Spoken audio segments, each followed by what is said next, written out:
바람의 도시 시카고. 꺾이지 않는 낙천주의와 불굴의 도전 정신은 이 도시를 지탱하는 힘이라고들 말합니다. 안타깝게도 그런 기질은 시카고 지하세계를 지배하는 조직 범죄자들도 가지고 있었는데요. 오랜 역사를 가진 이곳 마피아들은 특유의 대담성과 결단력 그리고 잔혹성으로 유명합니다. 바로 이 인물, 알카포네가 만든 이미지겠죠. 밤의 대통령, 지하세계의 황제라고 불렸던 이 알카포네도 처음부터 대단한 명성을 가지고 있진 않았는데요. 알카포네 이전 시카고 조직범죄에 기반을 다진 두 명의 걸출한 선배 보스가 존재했습니다. 그 대단한 알카포네마저도 이들 밑에서 심부름꾼, 운전수, 바텐더로 일하며 막내로 굴렀죠. 이 보스들이 누구인가? 바로 이번 영상 주인공 짐 콜로시모와 조니 토리오입니다. 워낙 오래된 이름들이라 생소할 수도 있지만 현대 미국 범죄사에 큰 족적을 남긴 거물들이죠. 초짜 범죄자였던 알카포네는 이 보스들 밑에서 사업 노하우와 지하세계 정치 역학을 배워나갔습니다. 이는 역사상 가장 유명했던 범죄제국 형성으로 이어지죠. 과연 100년 전 시카고 지하세계에선 무슨 일이 벌어지고 있었는지 알카포네가 걸레 빨던 시절로 함께 떠나보겠습니다. 작은 교역소에서 시작한 도시 시카고는 19세기 중반 운하와 철도의 개통이 이뤄지면서 빠르게 발전하기 시작했습니다. 황량한 서부로 떠나는 여행자들은 마지막으로 문명의 향취를 느끼기 위해 시카고를 필수로 거쳐갔고 다양한 사람이 모여들자 자유분방한 도시 분위기가 형성되었죠. 그러한 분위기 속에서 수많은 도박장과 매춘업소가 생겨났습니다. 이 활락가를 중심으로 초기 범죄자들이 영업하기 시작했어요. 1871년 도시 3분의 1을 전소시킨 끔찍한 대화재를 계기로 시카고는 난개발에서 벗어나 근대 도시의 모습을 갖추게 됩니다. 이때부터 시카고를 상징하는 고층의 철골, 석조 건물들이 대거 지어지기 시작했어요. 1890년대 시카고의 경제 발전은 절정에 가까워져 200만 명 인구를 바라보는 대도시로 거듭났습니다. 이 대도시에는 새로운 기회를 찾아 세계 각국에서 수많은 이민 행렬이 이어졌어요. 남부 이탈리아의 가난을 피해 넘어온 소년 빈첸조 콜로시모 역시 그중 한 명이었죠. 소년은 구두 닦기, 신문 배달 같은 건실한 일로 돈을 벌기 시작했으나 벌이가 시원치 않자 소매치기, 매춘업소 호객꾼 같은 작은 범죄에 뛰어들었어요. 시카고는 문자 그대로 더러운 도시였는데요. 수많은 사람이 거쳐가는 시카고의 도로는 아직 말과 마차가 지배하고 있었고 온갖 오물이 넘쳐 흘렀습니다. 이게 감당할 수 없는 지경에 이르자 시 차원에서 청소부를 고용해 해결에 나섰어요. 청소부로 고용된 이탈리아 이민자들 사이에는 빈첸조 콜로시모도 있었습니다. 대부분의 청소부가 고개를 숙이고 바닥에 오물만을 바라보며 일했지만 콜로시모는 고개를 들어 거리 곳곳을 관찰했어요. 그는 도로를 청소하며 도시의 권력 역학을 배웠습니다. 콜로시모는 건장한 체격과 뛰어난 리더십으로 빅짐이라는 별명을 얻게 되었고 많은 노동자가 그를 중심으로 뭉치기 시작했죠.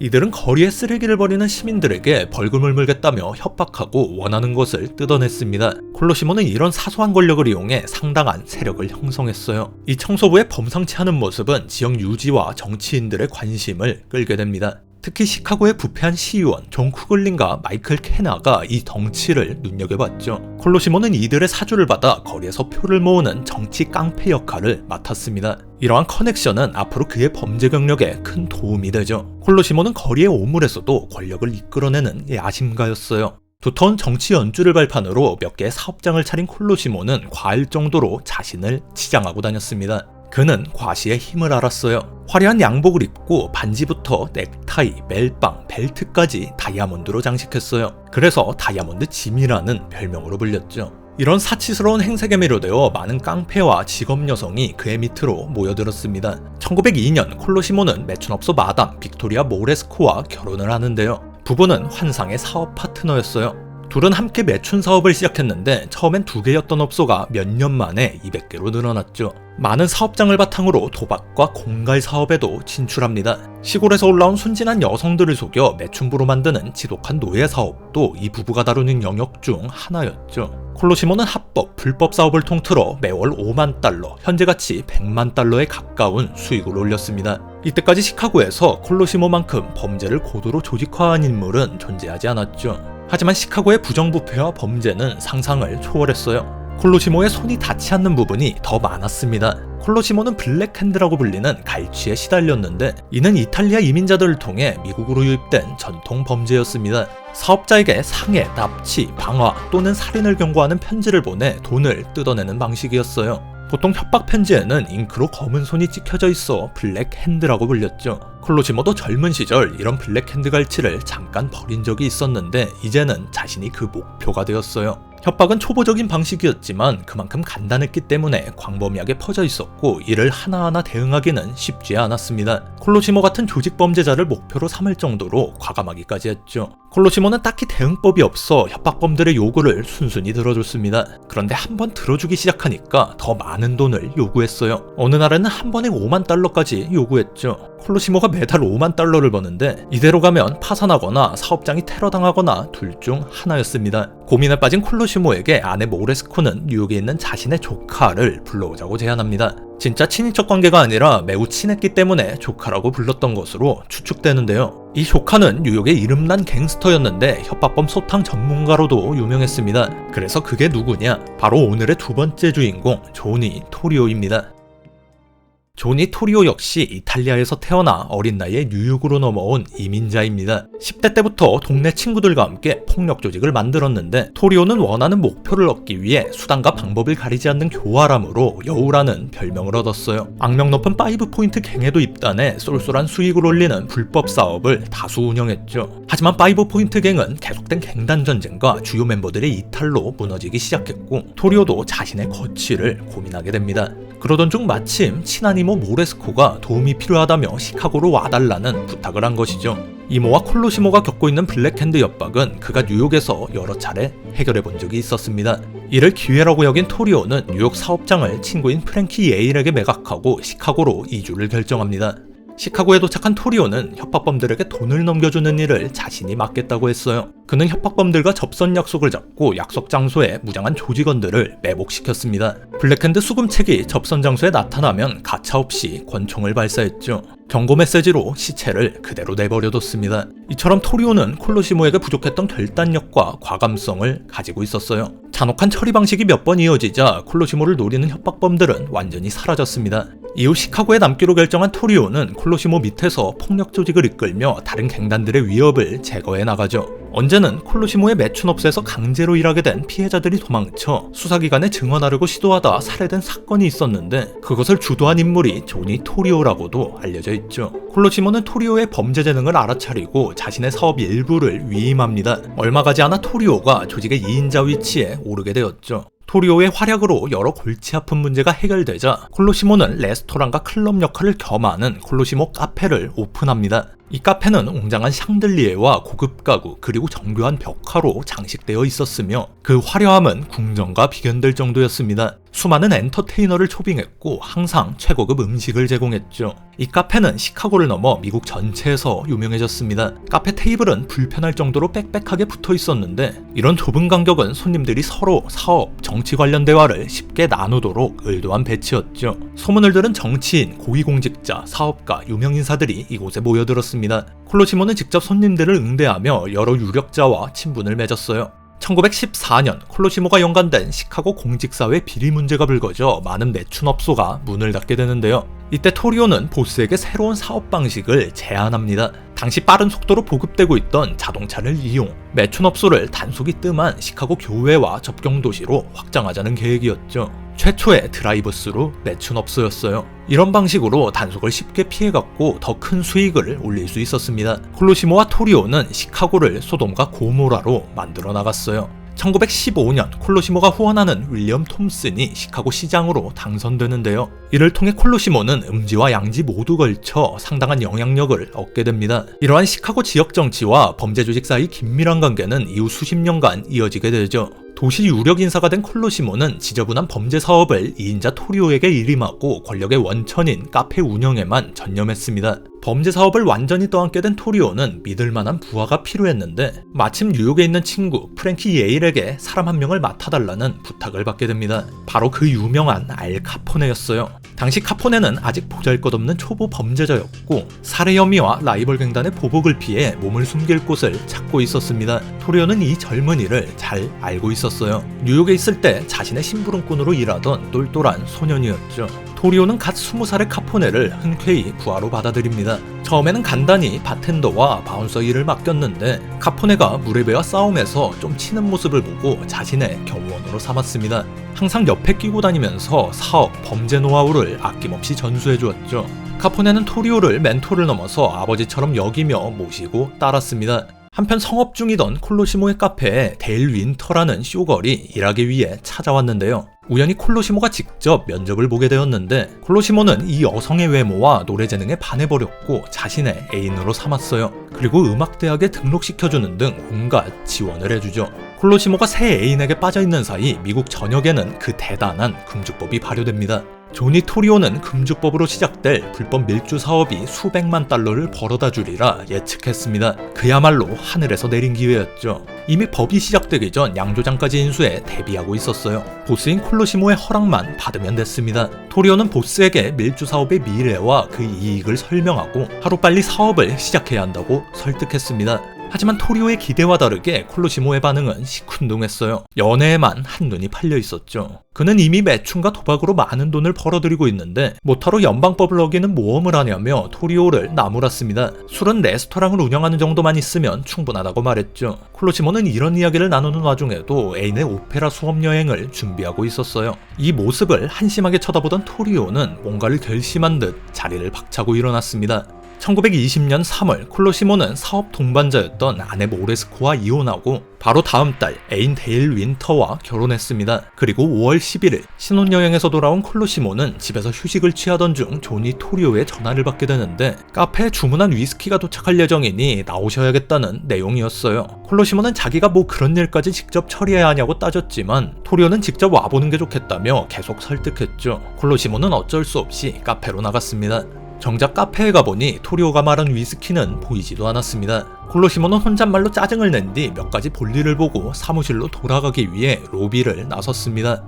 그 순간 두 발의 총성이 울려 퍼졌죠. 직원들이 소리를 듣고 달려나갔을 때 콜로시모는 바닥에 쓰러져 이미 목숨을 잃은 상태였습니다. 짐 콜로시모 이트는 공식적으로 미제 사건입니다. 많은 추측이 있었지만 가장 유력한 용의자는 조니 토리오의 사주를 받은 암살자 프랭키 예일입니다. 토리오는 다른 갱스터들이 모두 밀주 사업에 뛰어들고 있는데 현재 상황의 안주에 이를 방해하고만 있는 콜로시모를 제거하기로 결정했습니다. 시카고와 관련이 적어 추적을 피하기 쉬운 뉴욕 친구 프랭키 예일에게 보스의 살해를 사주한 것이죠. 목격자들은 범인과 프랭키 예일의 모습이 비슷하다고 증언했으나 나중에 이 용의자와 직접 대면하고는 말을 바꿨습니다. 누구도 제대로 증언하지 못했죠. 조니 토리오와 알 카포네도 신문을 받았지만 사건 당시 믿을만한 알리바이가 있어 혐의에서 쉽게 벗어났어요. 증거 부족으로 아무도 기소되지 않았고 사건은 유야무야 마무리됩니다. 지하세계 거물이자 시카고 유력 인사인 콜로시모의 죽음은 모든 신문에 일면을 장식했습니다. 조니 토리오는 죽은 보스를 위해 성대한 장례식을 치러줬죠.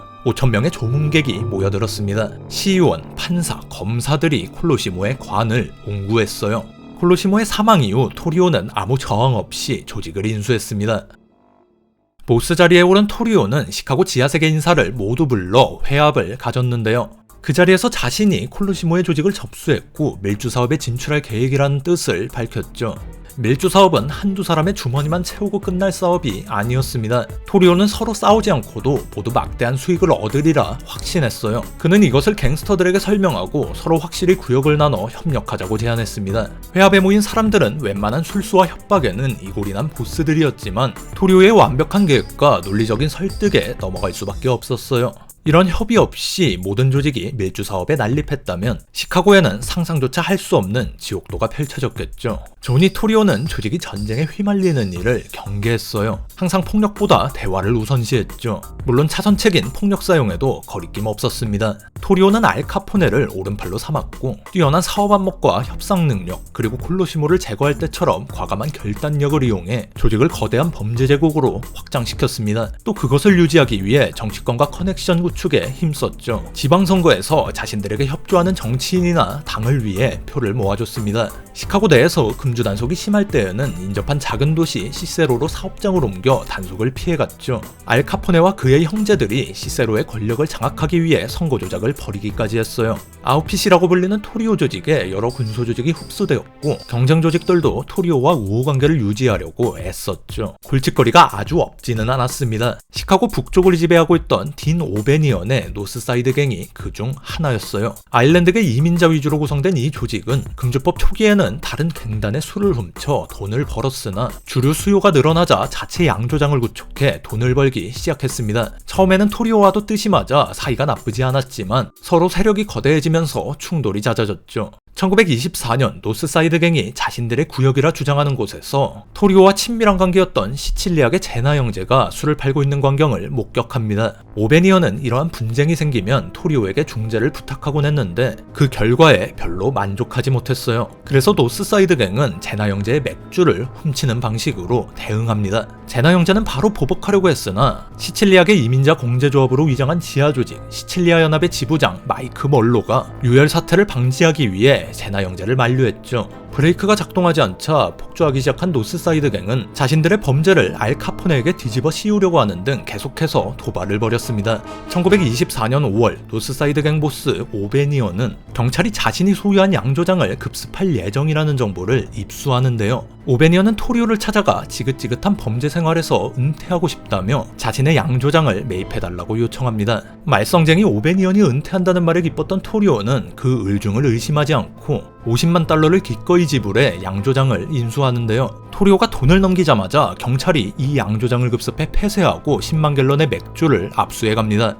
토리오와 오베니언 모두 체포되었죠. 이미 한번 금주법 위반으로 체포된 적이 있었던 토리오는 누범으로 꼼짝없이 징역을 살 위험에 처하게 됩니다. 하지만 오베니언은 초범이었기 때문에 쉽게 풀려났죠. 토리오는 속았다는 사실을 깨달았지만 때는 이미 늦었습니다. 도저히 받아들일 수 없는 모욕이었어요. 토리오는 바로 오베니언을 제거할 계획을 세웁니다. 하지만 이번에도 시카고 지하세계의 평화를 주장하던 시칠리아 연합의 마이크 멀로가 이를 제지했습니다. 한동안 아무런 보복이 없자 오베니언은 상황을 전혀 심각하지 않게 받아들였죠. 그런데 시카고 지하세계 중재자였던 마이크 멀로가 1924년 11월 8일 암으로 사망하게 됩니다. 노스사이드 갱 보스 오베니언은 합법 꽃집을 운영하고 있었습니다. 범죄 활동을 숨기기 위한 장막이기도 했지만 오베니언은 진심으로 꽃을 사랑했고 열의를 다해 꽃집을 운영했어요. 그 결과 시카고 유명 인사들의 경조사에 보내지는 꽃 공급을 독점할 정도의 거대한 사업으로 발전했죠. 11월 9일 오베니언의 꽃집에 조니 토리오, 알 카포네, 제나 형제가 마이크 멀로의 장례식에 보낼 근조 화환을 주문했습니다. 서로 껄끄러운 관계였지만 한동안 충돌도 없었고 시카고에서 이런 양의 주문을 감당할 업체는 자기네밖에 없었으니 오베니언은 의심 없이 주문을 수락했죠. 토리오 측은 다음날 12시경 사람을 보내 꽃을 받아가겠다고 예약했습니다.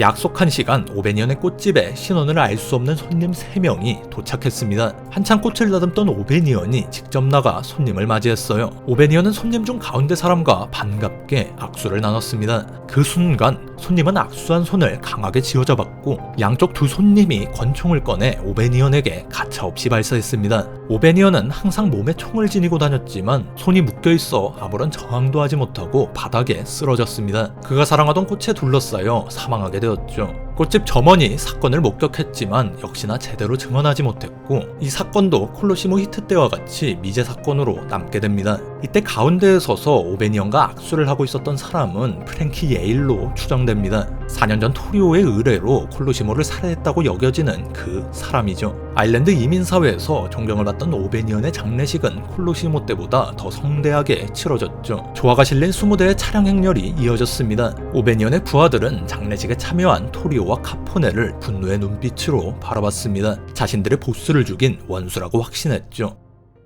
오베니언이 죽고 그의 절친한 친구 하이미 와이스가 노스사이드 갱단 보스 자리에 올랐습니다. 하이미 와이스는 오베니언의 복수를 최우선 과제로 삼았어요. 토리오 카포네 갱과 노스사이드 갱 사이에서 벌어진 무력 충돌을 맥주 전쟁이라고 부르는데요. 이후 1년 동안만 100여 건에 달하는 살해 사건이 벌어질 정도로 치열한 전쟁이었습니다. 1925년 1월 12일 노스사이드 갱은 토리오의 오른팔 알 카포네의 목숨을 노립니다. 카포네 운전사가 총상을 입었지만 카포네 본인은 무사했어요. 이 일로 생명의 위협을 느낀 카포네는 훗날 그의 트레이드마크가 되는 방탄 캐딜락을 주문해 습격에 대비하죠. 카포네 습격 12일 후 플로리다와 쿠바로 장기간 쇼핑 여행을 다녀온 토리오는 아내와 집으로 돌아오는 길에 괴한들의 총격을 받게 됩니다. 세 발의 총알을 맞고 쓰러진 토리오를 향해 괴한들은 다시 두 번의 총격을 가했고 확인 사살을 위해 가까이 다가가 머리를 노렸지만 마침 총알이 떨어졌어요. 이윽고 주변이 소란스러워지자 습격자들은 황급히 달아났습니다. 이 정도면 토리오가 살아남을 수 없으리라 믿고 있었죠.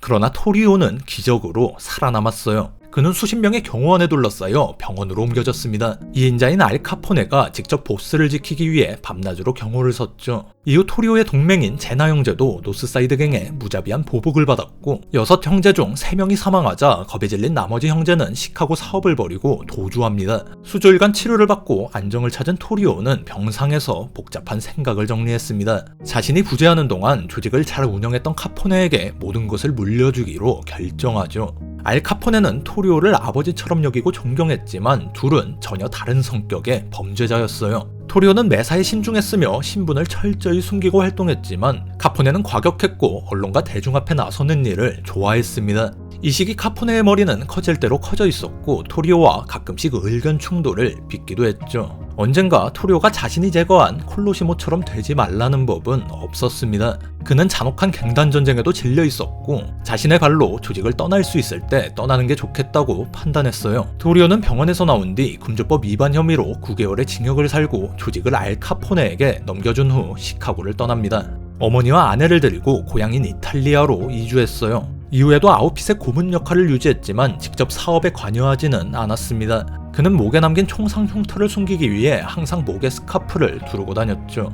20대 중반 나이에 보스 자리에 오른 카포네는 조직을 안정시키기 위해 노스사이드 갱과 일시 휴전을 추진했습니다. 하지만 금방 조직을 휘어잡고 적장 하이미 와이스를 살해하면서 다시 전쟁을 시작했죠. 이후 발렌타인데이 대학살까지 이어지는 끔찍한 전쟁이 계속됩니다. 한편 조니 토리오는 지중해의 따스한 햇살 아래서 긴 휴가를 보내고 있었습니다. 가족들과 오페라를 관람하고 쇼핑으로 시간을 보냈죠. 하지만 1928년 이탈리아의 독재자 베니토 무솔리니가 마피아와의 전쟁을 선포하면서 다시 미국으로 도망쳐오게 됩니다. 범죄에서 물러나 있는 동안 유럽 각지를 여행하며 견문을 넓힌 토리오는 조직 범죄 세계에서 원로로 남아 젊은 갱스터들에게 여러가지 조언을 제공했습니다. 마피아들의 천적인 국세청을 피하기 위해 세금 신고서를 치밀하게 작성할 것을 강조하고 정치인을 매수하는 일의 중요성을 설파했죠. 노예한 토리오는 여전히 옹대한 목표를 가지고 있었는데요. 시카고와 뉴욕 등지에서 발생하는 갱단 간 전면전을 방지하고 서로 이익을 위해 단합할 범죄 신디케이트를 조직하는 계획이었습니다. 토리오는 럭키 루치아노, 에브너 지일먼, 조 아도니스, 프랭크 코스텔로, 마이어 렌스키 같은 당시 떠오르는 젊은 마피아들을 불러 모아 자신의 계획을 설명했고 토리오의 제안을 긍정한 7개 조직이 빅세븐, 세븐그룹이라고 불리는 느슨한 연합체를 구성. 이 관계를 기반으로 점차 전국 규모 모임을 가지기 시작합니다. 이는 전미 범죄연합체라는 거대한 동맹으로 확대되죠. 미 재무부 정보국 수장이었던 엘머 아이리는 조니 토리오를 현대 미국 갱스터의 아버지라고 평가했어요. 이후에도 여러 사업에 뛰어들었던 조니 토리오는 1939년 소득세 탈세 혐의로 2년을 복역하고 범죄 세계에서 완전히 물러납니다. 토리오는 가석방 담당관이 그의 아파트를 검사했을 때 아내가 경험한 굴욕을 알게 된 후 다시는 그런 슬픔을 주지 않겠다고 약속했죠. 어느 날 토리오 부부는 1만 달러를 지불하지 않으면 죽이겠다는 협박 메시지를 받게 됩니다. 간만에 받아보는 블랙핸드 협박이었죠. 토리오는 이 사실을 보호관찰관에게 알려서 문제를 해결했습니다. 옛날 일을 생각하면 조금 웃긴 상황이었죠. 문제를 해결하고는 아내와 함께 부동산을 보러 돌아다니며 편안한 여생을 보냈습니다. 1957년 4월 16일 조니 토리오는 뉴욕의 한 이발소 의자에서 자신의 차례를 기다리던 중 심장마비로 쓰러졌습니다. 몇 시간 후 인근 병원에서 아내를 곁에 두고 평화롭게 생을 마감했죠. 조니 토리오의 장례식은 아주 조용히 치러졌습니다. 3주가 지나서야 언론을 통해 알려질 정도였어요. 화려하지만 끔찍했던 그의 보스 짐 콜로시모, 라이벌 딘 오베니언, 후임 알 카포네와는 정반대의 결말이었죠.